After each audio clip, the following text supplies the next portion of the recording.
आज थोड़ी सी स्टूडियो में प्रॉब्लम चल रही है, लाइट आ रही है जा रही है, तो उस बीच में क्या हो रहा है कि जो रिकॉर्डिंग है वो बीच बीच में रुक जा रही है। तो थोड़ी सी आगे चल के वीडियो एडिटिंग में थोड़ी सी प्रॉब्लम होगी, but I hope you will cooperate, you will understand. और बाई चांस ऐसा कुछ होगा तो आप डेफिनेटली मेरे से आगे जूम में डिस्कस कर लोगे।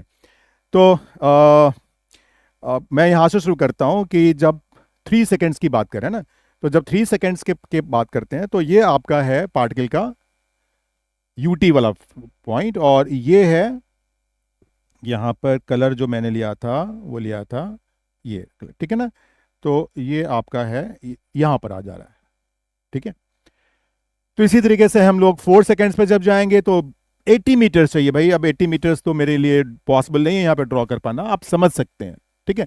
यदि मैं इसी को किसी छोटे से रिड्यूस करके इसी चीज़ को दिखलाऊं, तो वो कुछ आपको जो पॉइंट्स है ना, जैसे यहाँ पर यदि मैं ड्रॉ करता हूँ, आप देखेंगे पार्टिकल की जो ट्रेजेक्ट्री बनेगी वो कुछ ऐसी बन रही है। ट्रेजेक्ट्री यानी कि the path followed by the particle, ठीक है। या मैं दोबारा इसको थोड़ा सा ड्रॉ करके समझाने की कोशिश करता हूँ। वैल्यूज वही रहेंगी, जस्ट मैं डायग्राम चेंज कर रहा हूँ, ठीक है। ये या चलिए मैं अगले पेज पे ही चलता हूँ और फिर से डायग्राम ड्रॉ करता हूँ इस बार।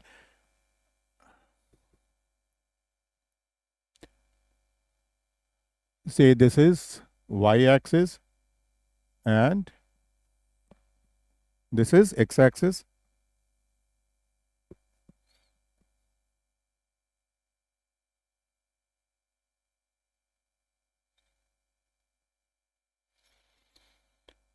और हमारा जो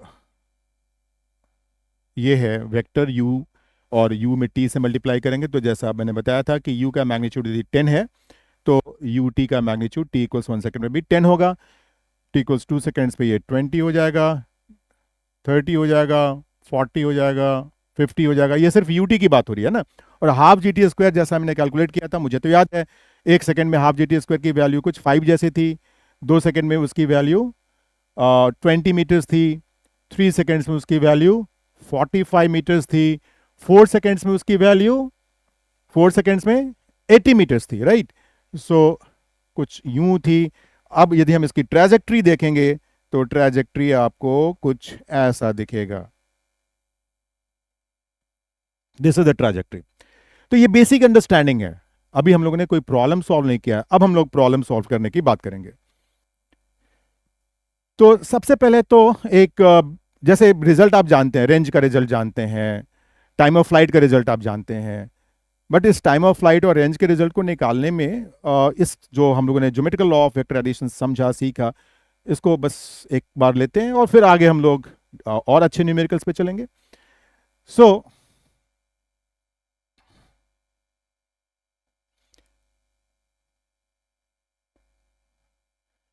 देखिए, अब यहां पर थोड़ा सा आपको अच्छे से सुनना होगा, अच्छे से समझना होगा।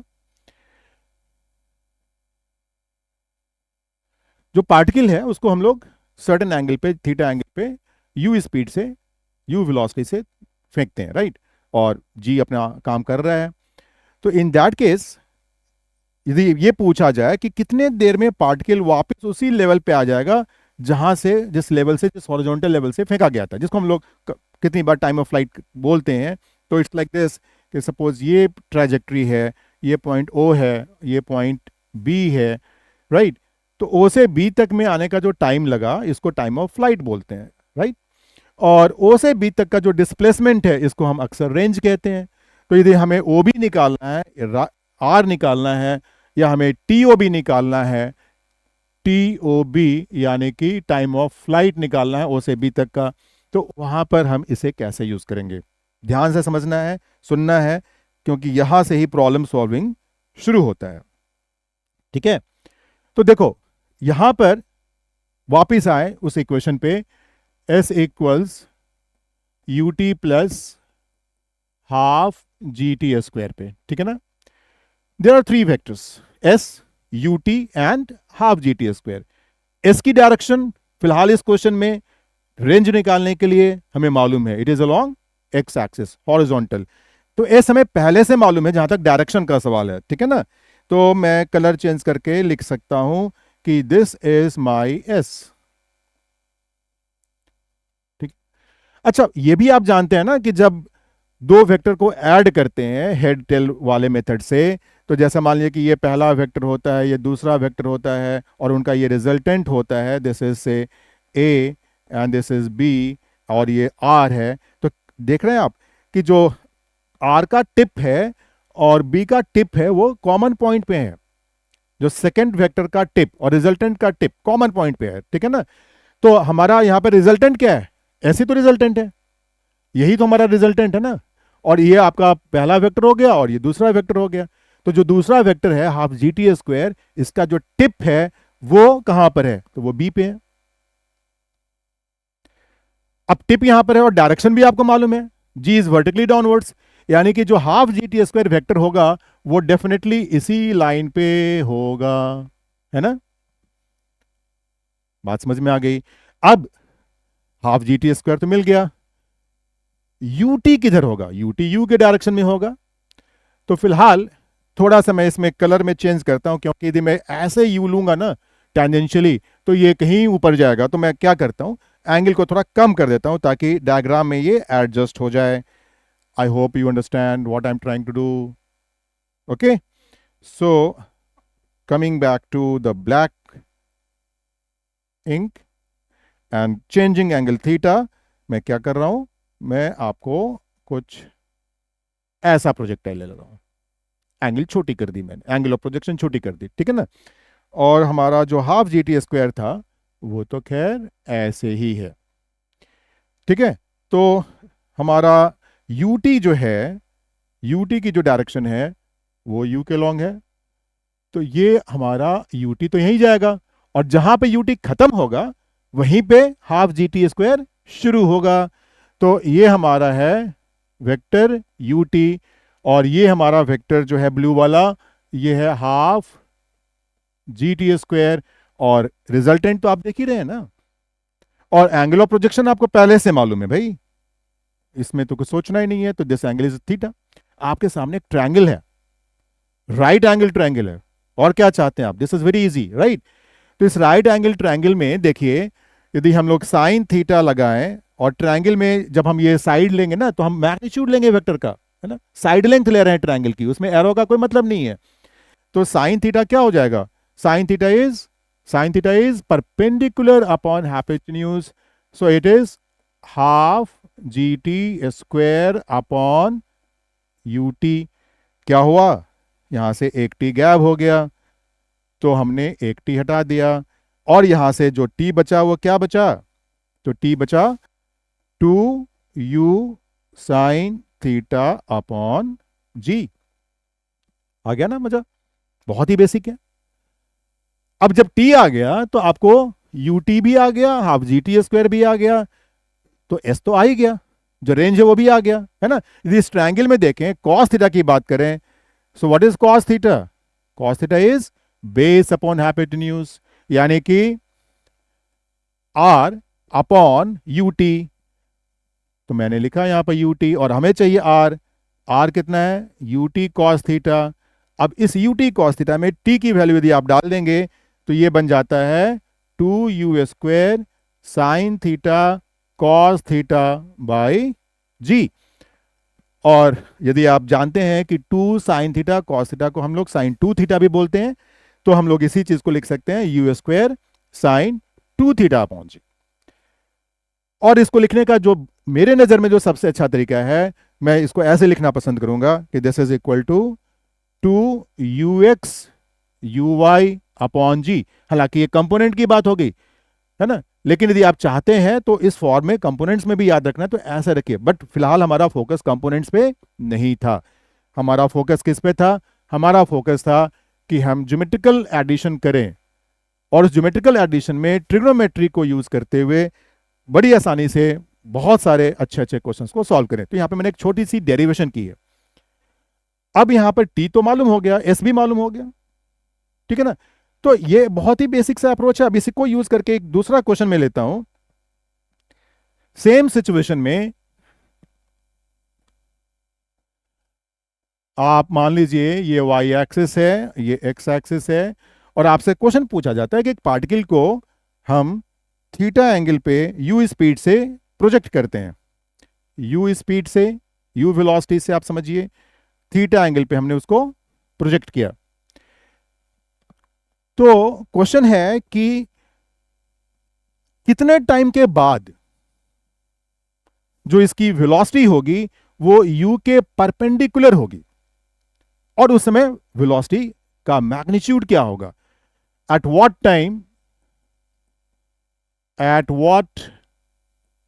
Time v will be perpendicular to u, also find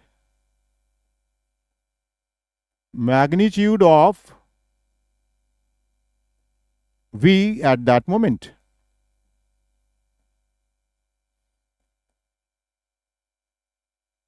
ठीक है, ये क्वेश्चन है।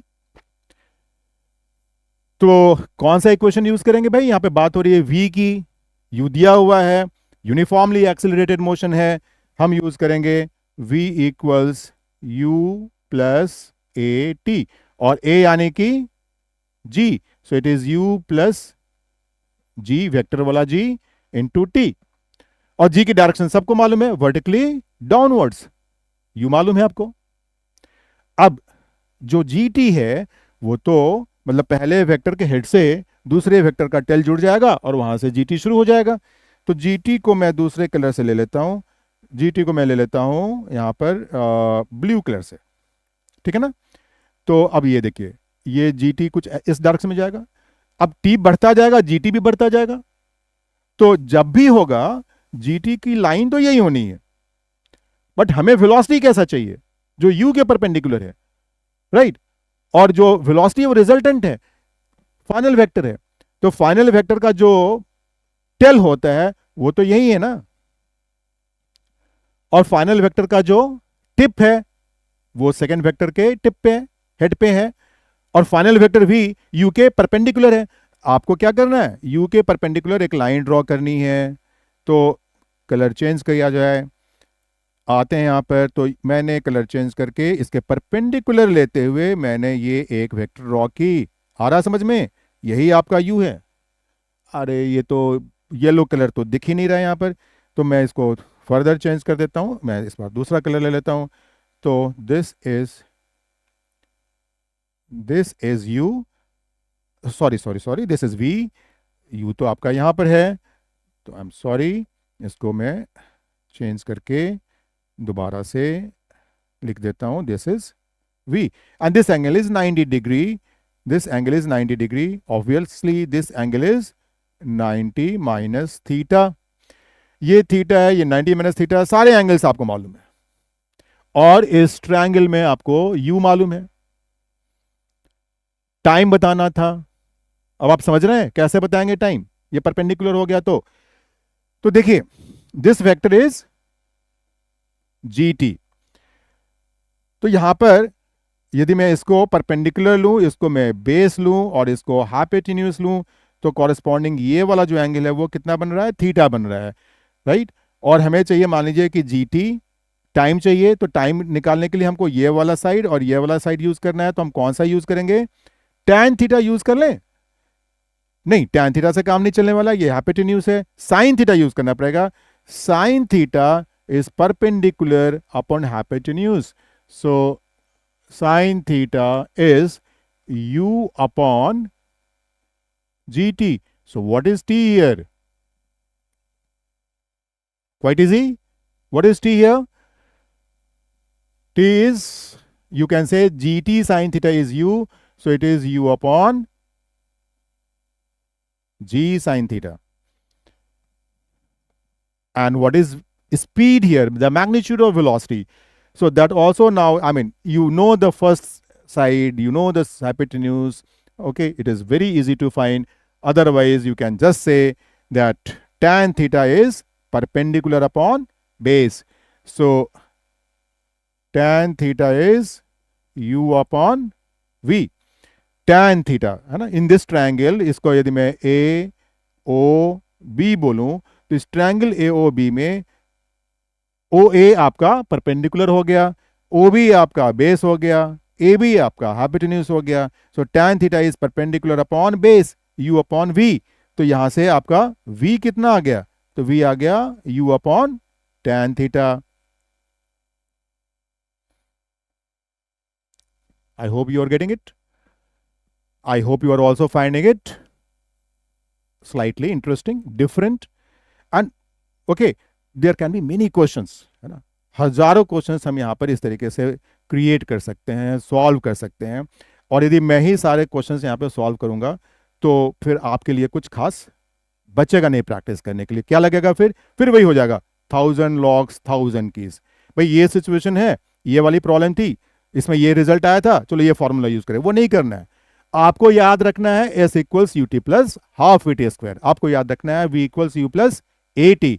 आपको समझना है जब भी कोई सिचुएशन आती है डायग्राम ड्रॉ करना, that is the art in this question, that is where you have to do lot of practice. शुरू में प्रॉब्लम होगी, बट बगैर प्रॉब्लम के काम भी नहीं बनने वाला है। जो ये प्रॉब्लम्स है ना, ये वैसे ही है, आपने पुराना ऐड देखा होगा, एक दाग अच्छे हैं, तो भाई ये प्रॉब्लम्स अच्छी वाली प्रॉब्लम्स हैं, ये आपको कुछ सिखा कर जा रही हैं, आपके माइंड को डेवलप करके जा रही हैं। इसका फायदा आपको जेईई एडवांस मेंस में मिलने वाला है, तो इन प्रॉब्लम्स को हमें वेलकम करना चाहिए। ऐसी प्रॉब्लम्स हमारे लिए अच्छी हैं। सो अब देखिए, एक क्वेश्चन सिचुएशन बनती है इंक्लाइंड प्लेन पे प्रोजेक्शन, और सपोज हमें उसमें रेंज निकालना है या टाइम ऑफ फ्लाइट निकालनी है, तो कैसे निकालेंगे? तो लेट्स से कि दिस इज इंक्लाइंड प्लेन और angle of inclination is alpha, and particle is projected with some speed, let's call it u, and the angle is beta. This angle is beta. So the angle that u makes with this plane, inclined plane, is this angle is, this is beta minus alpha. ठीक है ना? तो आपको u मालूम है, direction मालूम है, incline plane मैंने दिखला दिया आपको, आपसे पूछा जा रहा है कि रेंज क्या होगा, टाइम ऑफ फ्लाइट क्या होगा। तो मैं इसको पूरा सॉल्व नहीं करूंगा, आधा सॉल्व करूंगा, बाकी का काम आप खुद करेंगे। तो समझना क्या है, यहां पर पहले वेक्टर के हेड से दूसरे वेक्टर का टेल कनेक्ट होता है। पहला वेक्टर यानी कि यू टी, दूसरा वेक्टर यानी कि हाफ जी टी स्क्वायर। और वो कहां पे half g t square finish होगा भाई, किस लाइन पे? भाई पार्टिकल को वापस इसी प्लेन पे आना है ना, तो ये तो मालूम है कि जब भी वो आएगा, वो जो टिप होगा दूसरे वेक्टर का, वो इसी प्लेन पे कहीं पे होना है। So what you have to do, you have to draw u t, you have to draw half g t square. बस हो गया काम। तो ये आपका वेक्टर क्या हो गया, ये हो गया यू टी, ये हो गया आपका vector half g t square, right. अब आपके सामने एक ट्रायंगल है, देख लीजिए, ओ पी क्यू, और यहां पर ये जो ओ क्यू है वो क्या है, यही तो रेंज है। अब आप साइन रूल लगा सकते हैं और रेंज निकाल सकते हैं। तो साइन रूल क्या कहेगा, देखिए ये एंगल बीटा माइनस अल्फा है, ये एंगल अल्फा, ये वाली एंगल अल्फा है, यानी कि ये एंगल 90 माइनस अल्फा है, तो ये एंगल कितनी है, ये एंगल 90 प्लस अल्फा है। और ये पूरी एंगल बीटा है, तो ये एंगल कितनी होगी, ये होगी 90 माइनस बीटा। यानी कि इस ट्रायंगल के, किस ट्रायंगल के, ओपी क्यू के आपको सारे एंगल्स मालूम है, ठीक है ना। और आपको साइन रूल यूज करना है। यहां पे मैं छोड़ता हूं, साइन रूल आप अप्लाई करेंगे, और अप्लाई करके आप टाइम ऑफ फ्लाइट भी निकालेंगे और रेंज भी निकालेंगे, ठीक है ना। एक आखिरी प्रॉब्लम में लेता हूं आज के लिए, और समझाने के लिए इसकी एप्लीकेशन को, ये भी बहुत एलिमेंट्री सी चीज है। इसी इंक्लाइंड प्लेन पे जिसकी एंगल ऑफ इंक्लाइनेशन अल्फा है, लेट्स से कि एक पार्टिकल को हमने यहां से परपेंडिकुलर थ्रो किया, ऊपर कहीं से थ्रो कर रहे हैं, ठीक है ना। तो let's take a different colour this time. यहां से हमने उसको परपेंडिकुलर थ्रो किया, ग्रीन इज विजिबल, या विजिबल। तो हमने यूं थ्रो किया उसको, और कहां पर वो स्ट्राइक करेगा, इस बार रेंज क्या होगा वो बताना है। और दिस एंगल इज 90 डिग्रीज। तो फिर से वही बात, u t plus half g t square. तो u t will be always in the direction of u, right. तो मैं इसको थोड़ा सा और डार्क कर देता हूं ताकि थोड़ा अच्छे से ये आपको दिखे। तो ये आपका है, ये आपका है यू टी, ठीक है ना। और हाफ जी टी स्क्वायर क्या है? यहां पर हम कह सकते हैं कि ये है हमारा half g t square. So you have a triangle, this angle is alpha, so this is 90 minus alpha, this is 90 minus alpha, so this angle is also alpha. फिर से राइट एंगल ट्रायंगल, आप इसको नाम दे दीजिए कुछ, A B C. यहां पर range क्या है भाई? रेंज यानी कि जहां पे पार्टिकल हिट कर रहा है उसी प्लेन पे, तो पॉइंट ऑफ प्रोजेक्शन से जो डिस्टेंस है जिसको रेंज कहते हैं वो कितना है? तो वो है ए सी. लगाइए sine rule. Right angle triangle है, जो निकालना आप निकालिए. फॉर एग्जाम्पल यदि मैं यहां पर इसको बेस बोलूं, इसको परपेंडिकुलर बोलूं, और ये तो हाइपोटेन्यूज है, तो वैसे केस में यदि मैं टी निकालना चाहता हूं, ठीक है ना, तो टी निकालने के लिए हमें क्या यूज करना चाहिए? साइन थीटा कॉस थीटा क्या करना चाहिए? यदि मैं इसको बेस ले रहा हूं तो मैं यहां पर यदि कॉस अल्फा निकालूं तो cos alpha is u t plus half g t square. So let say cos alpha is u t plus sorry u t upon half g t square. तो हाफ करेंगे तो 2 ऊपर चला जाएगा, नीचे जी टी स्क्वायर आ जाएगा, ये टी एक खत्म हो जाएगा. तो आपका टी जो बचा वो क्या बचा? 2u अपॉन जी कॉस अल्फा. अब देखो थोड़ी जल्दीबाजी में बाई चांस कहीं पे लिखने में इधर उधर हो रहा हो, कुछ मिस्टेक हो रहा हो, तो आई कैन जस्ट से कि आई एम सॉरी, बट आप उसको कमेंट बॉक्स में बता सकते हैं, और आई विल ट्राई कि भाई मेरे से ऐसी सिली मिस्टेक्स नहीं हो. आई डोंट नो अभी तक जो भी मैंने डिस्कशन की है, क्योंकि ऐसा कुछ रिटन नहीं है जिसको कि मैं यहाँ पे I mean cut and paste कर रहा हूँ. It is a direct lecture, right. So time of flight आ गया आपका. अब टाइम ऑफ फ्लाइट आ गया, रेंज बच्चों की बात है, निकाल सकते हैं आप. तो इस लेक्चर को यहीं पे मैं फिनिश करता हूं. और देखिए हम लोगों ने प्रोजेक्टाइल की बात की है, अब आपको क्या करना है, जो भी कॉन्सेप्ट्स लर्न किया है उसको आप रिलेटिव वेलोसिटी में भी यूज कर सकते हो, है ना, वो भी काइनेमेटिक्स का एक हिस्सा है. इनफैक्ट यदि आपने लॉज ऑफ मोशन पढ़ा है ना, तो लॉज ऑफ मोशन में भी बहुत जगह जो स्टैटिक्स की प्रॉब्लम होती है वहां पे यूज कर सकते हो. तो मैं वेक्टर वाली ट्रीटमेंट लूंगा किसी दूसरे लेक्चर में लूंगा, बट उसके पहले मैं चाहूंगा कि यदि आप खुद उसको करते हैं, ट्राई करते हैं, तो बहुत अच्छी बात है. और मैं आपको 3-4 दिन का गैप दूंगा, उसके बाद मैं देखूंगा कि जो बच्चे इंटरेस्टेड होंगे और जो आज की डिस्कशन है, इस डिस्कशन के ऊपर यदि उनको फर्दर कुछ पूछना है, डिस्कस करना है, तो वो मेरे से डायरेक्ट जूम के ऊपर, चाहे वो 10 बच्चे हों, 20 हों, 50 हों, या एक बच्चा हो, मैं उसको एंटरटेन करूंगा at some suitable time. That I will definitely announce. Thank you very much.